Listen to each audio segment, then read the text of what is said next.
Bien, donc je vais essayer de faire une synthèse donc, de ce qui vient d'être dit, et puis surtout une synthèse de ces 99 pages de recommandations européennes, une synthèse qui soit utile pour notre pratique quotidienne et que l'on puisse aussi replacer dans le contexte finalement et dans l'existant. Alors je n'ai pas de lien d'intérêt avec cette présentation. Alors, ce qui est intéressant de savoir, ça a été évoqué par Sophie, c'est que et c'est rare ça, hein, suite à la publication donc en août ou septembre, je crois, septembre 2022 dans l'European Heart Journal de ces recommandations, depuis, il y a eu plus de 80 lettres qui ont été envoyées par les cardiologues eux-mêmes à l'éditeur en chef du journal, comme quoi les cardiologues eux-mêmes ne sont pas tous d'accord, loin de là, avec le contenu de ces recommandations, et ils ont probablement tout autant que nous, en tout cas pour ceux qui s'intéressent à la médecine périopératoire, conscience en fait des difficultés de mise en œuvre qu'elles contiennent sur bon nombre de leurs aspects. Donc je pense que l'histoire n'est pas terminée. Alors le contexte est celui-là, ça vous a été dit, c'est que en 2011, on a publié, parce que je faisais partie des experts à l'époque, ça ne nous rajeunit pas, mais on a publié donc des recommandations conjointes, des RFE, nos deux sociétés savantes, l'ASFAR, la Société française de cardiologie, et ces recommandations, elles avaient, même si elles datent un petit peu, elles avaient au moins trois avantages majeurs, trois atouts majeurs. Un, c'est qu'elles prenaient en compte les spécificités de notre système de soins, c'est-à-dire qu'il y a une consultation d'anesthésie obligatoire, systématique, ce qui n'est absolument pas forcément le cas outre-Atlantique, vous le savez. Deux, elles résultaient donc d'un consensus, d'un agrément entre anesthésistes, réanimateurs et cardiologues. On était d'accord sur le contenu des recommandations et on était censé de part et d'autre savoir ce qu'elles disaient et les appliquer. Et puis troisièmement, elles proposaient un algorithme simplifié, et ça c'est important, pour au quotidien donc prendre en charge en consultation d'anesthésie ces patients, évaluer et stratifier le niveau de risque. L'algorithme, vous le connaissez, il vous a été montré, il faut absolument le connaître, il faut l'avoir à portée de main quand on consulte. Et vous voyez que, en gros, très rapidement, en quelques minutes, vous pouvez, évaluer le risque lié au patient par le calcul du score de lit, 2, évaluer le risque lié à la chirurgie, et 3, lorsque c'est nécessaire, évaluer la réserve fonctionnelle, la capacité fonctionnelle. 85% des malades peuvent être en fait adressés à la chirurgie sans autre forme de procès, moyennant l'optimisation du traitement médical. Et pour les 15% restants, eh bien, des tests fonctionnels sont probablement nécessaires, avec une vraie discussion pour ceux dont les résultats des tests ne sont pas bons. Et la place du cardiologue dans cet algorithme, eh bien, je vous ai mis 3 cœurs. C'est le patient instable, parce que Anne-Céline, tout à l'heure, vous disait l'insuffisant cardiaque décompensé, il faut lui faire une écho. Non, mais la question, c'est pas ça. L'insuffisant cardiaque décompensé, il faut reporter la chirurgie, lorsque c'est possible, évidemment, et l'adresser effectivement à son cardiologue préféré pour réévaluation et rééquilibration du traitement. Ce n'est pas notre job, ça. Le deuxième rôle du cardiologue, c'est tout en bas à droite, le petit nombre de patients dont les résultats des tests fonctionnels sont mauvais, parce que ceux-là, ils sont super graves. Et donc là, on peut légitimement se poser la question. C'est là que le Heart Team doit fonctionner, cardiologue, anesthésiste, réanimateur et chirurgien. Est-ce qu'il faut vraiment opérer ce malade? Alors s'il a un cancer du côlon, on ne discute pas. Mais une prothèse totale de hanche, peut-être qu'il faut réfléchir, puis peut-être qu'il ne faut pas la faire. Et puis troisièmement, parce qu'il faut être honnête et pragmatique, tous les anesthésistes réanimateurs que nous sommes ne sont pas complètement à l'aise avec la gestion des médicaments cardiotropes. Et il n'y a pas de honte, éventuellement, si on n'est pas sûr, d'en discuter avec le cardiologue. Ce patient coronarien devrait, selon les recommandations, être sous statine. Il n'en a pas. Que fais-je? Est-ce qu'il faut que je les introduise? Oui, non. À quelle dose? Qui réévalue? Quand? Comment? On peut tout à fait en discuter avec le cardiologue. Cet algorithme, ces recommandations, donc elles ont 12 ans maintenant, elles restent globalement d'actualité. Et c'est ce qu'on a écrit dans cette revue générale qu'on a publiée, vous voyez, beaucoup plus récemment, qui faisait suite à la journée monothématique de la SFAR sur la prise en charge du patient coronarien, et où clairement on écrit, moyennant quelques ajustements sur lesquels je vais revenir très très vite, eh bien, ces recommandations restent d'actualité et elles permettent de régler probablement 90-95% des situations auxquelles on est confronté quotidiennement à la consultation d'anesthésie. Les petits ajustements, ils sont là. Sur le score de lit, ce score de lit, vous savez, il a été validé dans tous les types de chirurgie non cardiaque en 1999, donc c'est au siècle précédent, mais il a été updaté, comme on dit, en 2019, donc récemment, à partir d'une très très grosse cohorte de patients européens. Il y avait plus de 450 000 patients, qui a confirmé l'intérêt du score de lit, sa simplicité, mais sa robustesse, et qui nous a confortés dans le fait de l'utiliser de manière systématique. Alors avec 3 petites améliorations, on remplace le score de lit classique initial à 6 items par un score de lit clinique à 5 items, puisque le risque lié à la chirurgie, on l'évalue séparément.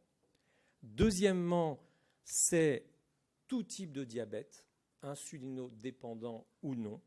Et troisièmement, sur la définition de l'insuffisance rénale chronique, assez logiquement, on dit donc débit de filtration glomérulaire inférieur à 60 ml par minute. Eh bien, de manière un peu surprenante, je dois dire, on est un peu tombé de notre chaise quand on a lu ça, les recommandations donc, européennes de l'année dernière se sont prononcées contre l'utilisation systématique des scores de risque, le score de lit ou n'importe quel autre, parce qu'il y en a d'autres, en disant qu'il fallait plutôt examiner les malades et le jugement clinique en fait, du praticien devait être le facteur définissant le risque lié au patient. Alors moi, je veux bien, mais je vois quand même pointer un certain nombre de problèmes, parce que qui dit jugement du docteur dit un peu de subjectivité. On ne va pas tous forcément évaluer le risque de la même façon. L'anesthésie-réanimation, ça se pratique en équipe, contrairement à la cardiologie éventuellement. Et donc, celui qui voit le patient en consultation, vous voyez où je vais en venir, va estimer que le risque est modéré. Celui qui le voit la veille de l'intervention lors de la VPA, qui va l'endormir, c'est quand même lui qui a le mot de la fin, il va trouver que le risque n'est pas si modéré que ça, qu'il est plutôt élevé, il va dire « moi je ne l'endors pas dans ces conditions ». Et je pense qu'on va introduire des problèmes au plan organisationnel.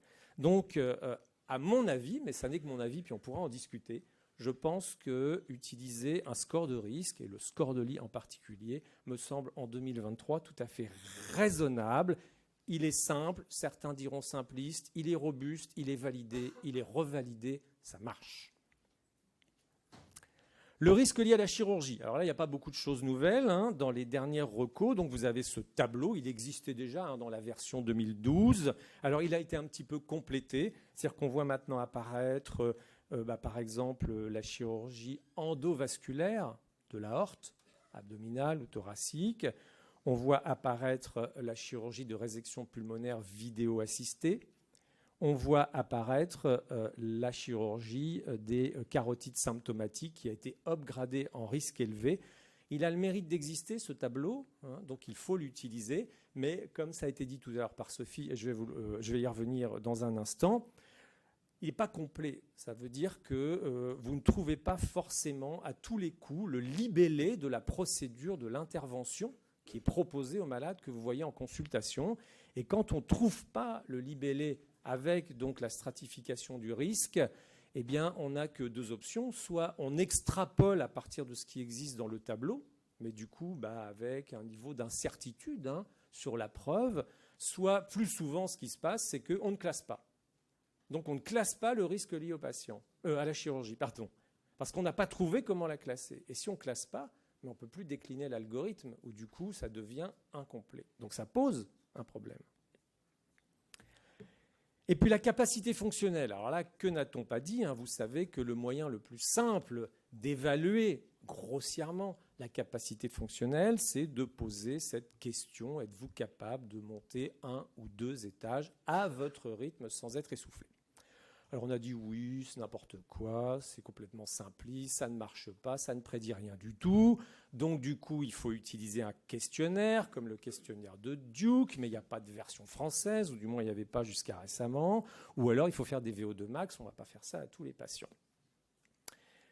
Sauf que, récemment, et l'étude de Giovanna Luratibus, qui travaille en Allemagne, qui vous a été montrée tout à l'heure, elle a remis un petit peu l'église au centre du village, comme on dit, ou la mairie maintenant, pour pas...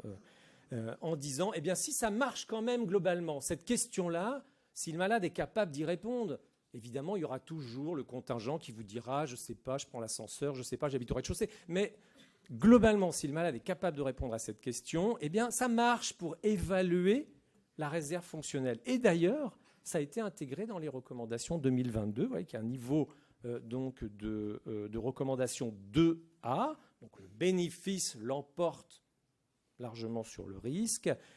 Chez les patients à risque intermédiaire ou élevé, il est recommandé d'utiliser cette simple question pour juger de la réserve fonctionnelle. Et puis pour les patients qui ne savent pas ou qui ne peuvent pas répondre à cette question, là, il faut aller probablement un peu plus loin et utiliser éventuellement le score de Duke. Et ça tombe bien, on a pensé à vous, puisqu'on a validé en début d'année et publié une version française du score de Duke. Et alors ne vous y trompez pas, c'est un sacré boulot, parce que ce n'est pas seulement traduire en français la version existante anglaise, c'est plus compliqué que ça. Il y a toute une méthodologie spécifique qu'il faut suivre quand on fait ça.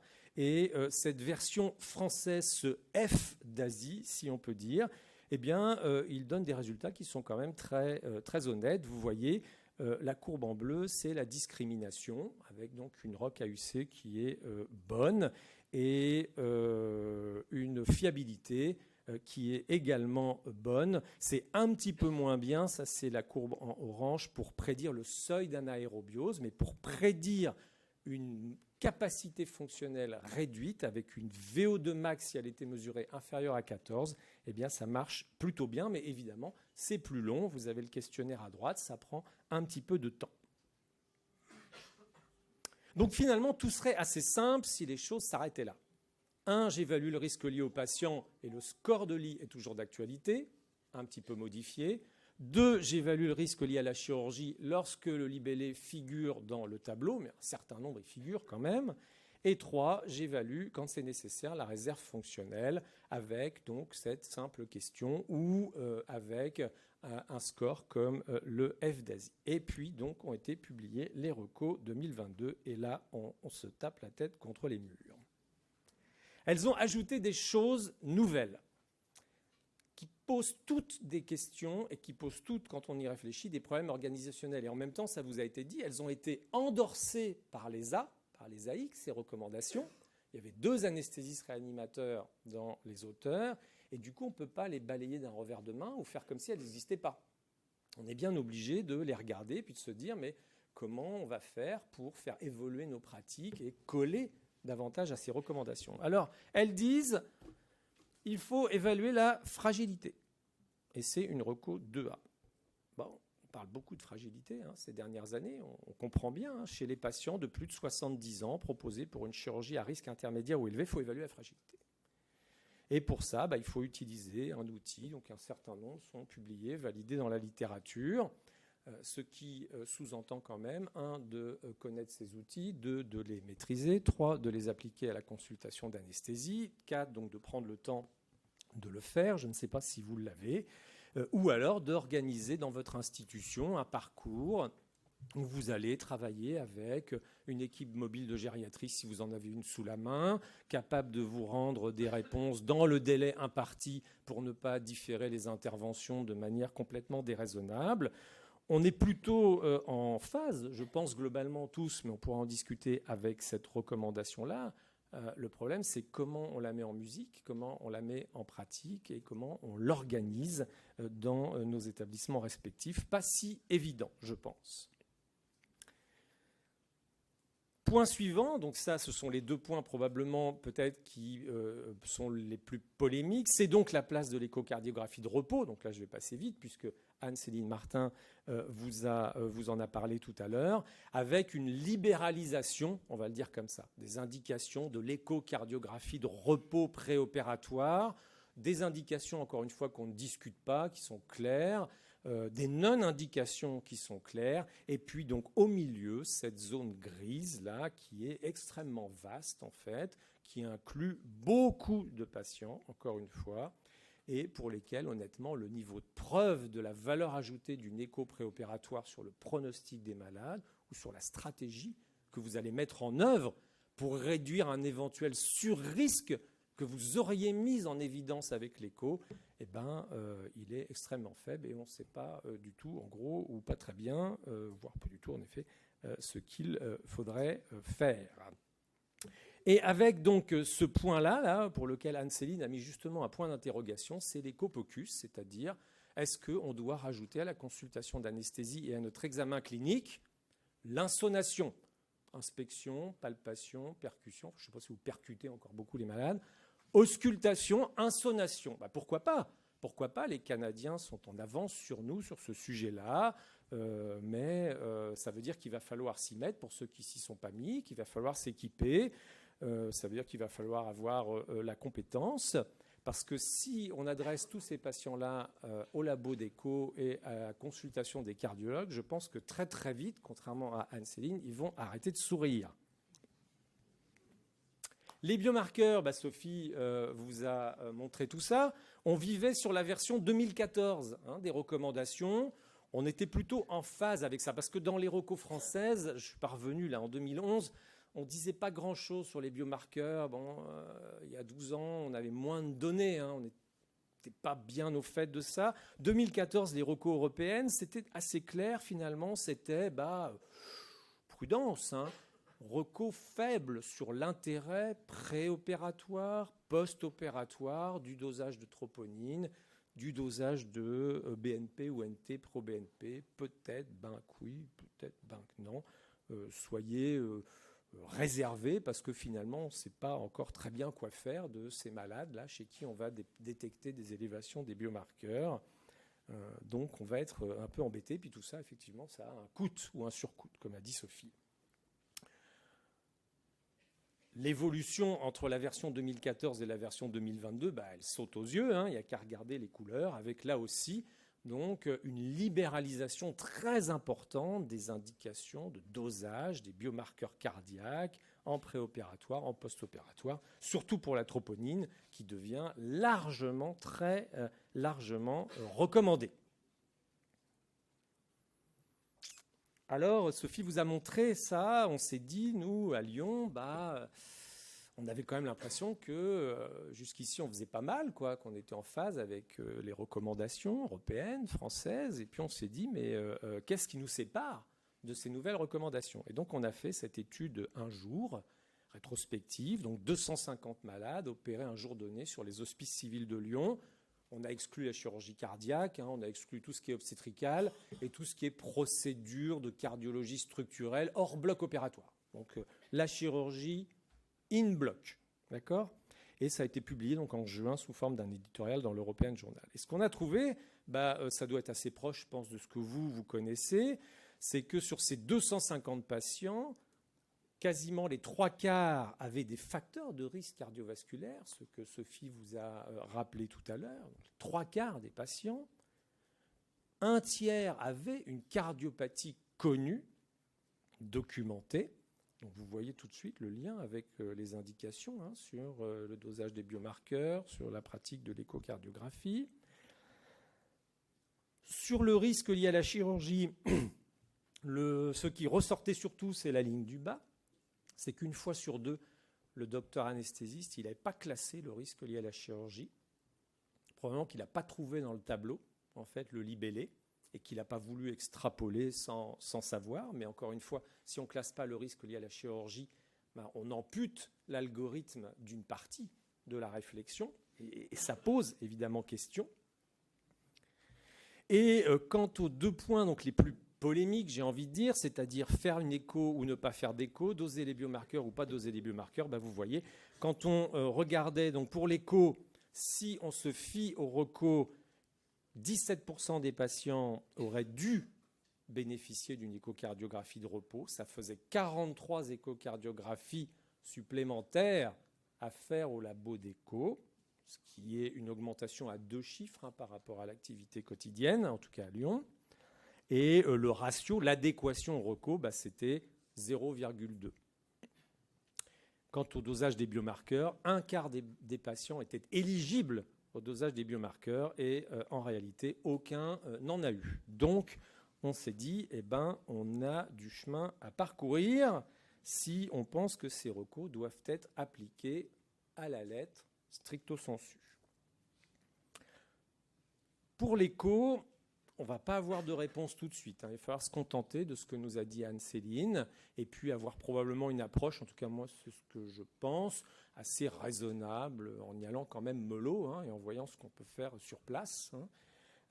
En attendant, ce projet de recherche qui a donc été déposé par le groupe d'experts européens auquel j'appartiens, et on espère qu'on obtiendra donc les fonds pour mettre en place cette grosse étude européenne multicentrique qui va essayer de répondre aux questions fondamentales pour lesquelles on n'a pas de réponse, c'est-à-dire est-ce que vraiment ça sert à quelque chose de faire de l'écho dans les indications des recos de l'ESC? Est-ce qu'il y a une valeur ajoutée pour les patients? En quoi ça change leur prise en charge, etc. Est-ce qu'on améliore le pronostic? Mais là, je pense qu'on n'aura pas les résultats avant au moins 3 ans si tout va bien. Et pour les biomarqueurs, moi je suis très content parce que vous voyez, en 2011, avec Vincent Piriou, puis avec Dan Longroy, on avait publié cette revue générale en français où on avait défini ce qu'on peut appeler un cercle vertueux de l'utilisation d'un biomarqueur cardiaque. Et on avait dit déjà à l'époque, il faut savoir si on veut l'utiliser à des fins ou à visée diagnostique, pronostic, pour faire de la stratification du risque. Est-ce que si ça doit induire un changement de pratique médicale, et ça doit, parce que sinon ce n'est pas la peine, est-ce que ce changement est facilement lisible et logistiquement crédible? Si on prend l'exemple de l'écho pour toute la zone grise dont on parlait, est-ce que c'est logistiquement crédible de faire passer tous ces malades au labo d'écho? Pas sûr. Et puis, il fallait que ça puisse se traduire de manière simple en décision médicale. Je fais pas, je reporte, je rajoute un médicament, je ne sais pas moi, et que ce bénéfice soit maintenu. Et donc, on a effectivement publié au début de l'été ces recommandations de l'ESA cette fois-ci, avec Dan Longroy, donc je faisais partie donc, des experts pour la France, sur l'utilisation des biomarqueurs cardiaques, avec une approche méthodologique différente de celle de l'ESC. Et c'est aussi pour ça que les résultats sont différents, mais tu l'as bien dit, c'est-à-dire une analyse très rigoureuse, très stricte de la littérature existante, de l'évidence base. Et je peux vous dire que ça a été un travail mais de romain, parce qu'il y a des centaines et des centaines de papiers. On se les est partagés, mais c'était absolument monstrueux. Et puis, une approche un peu pragmatique, finalement, un peu à l'image du cercle vertueux que je vais vous montrer là, juste avant. Et on est arrivé donc à ces fiches pratiques que Sophie vous a montrées. Alors, elles sont encore en train d'être finalisées. Ça, ce n'est pas la toute dernière version. On les ajuste encore un tout petit peu. Mais je pense qu'elles vont être très utiles.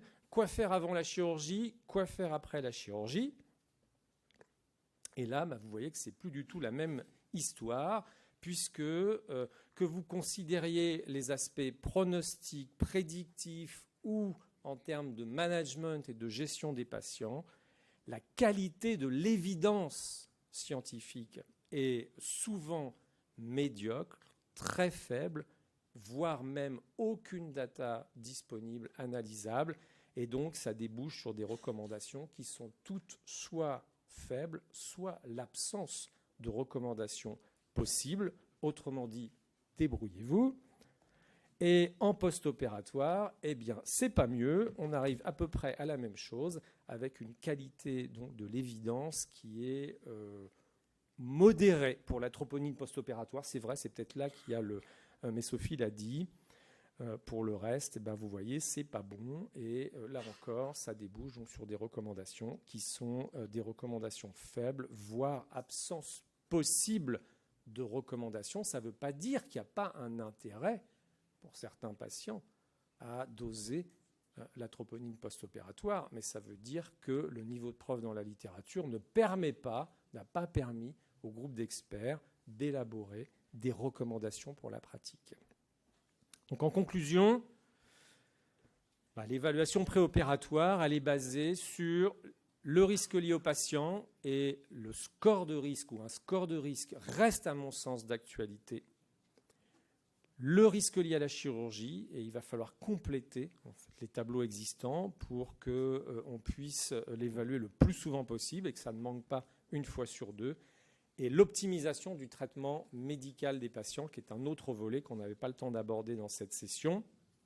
Ces recos 2022, elles posent beaucoup de questions, elles en posent beaucoup aux cardiologues, elles en posent encore plus aux anesthésistes réanimateurs, parce qu'elles préconisent des changements de pratique qui sont importants par rapport à ce que l'on savait, par rapport à ce que l'on fait encore aujourd'hui, des changements de pratique qui ne sont pas du tout évidents à mettre en place et dont le bénéfice attendu n'est pas non plus du tout parfaitement démontré.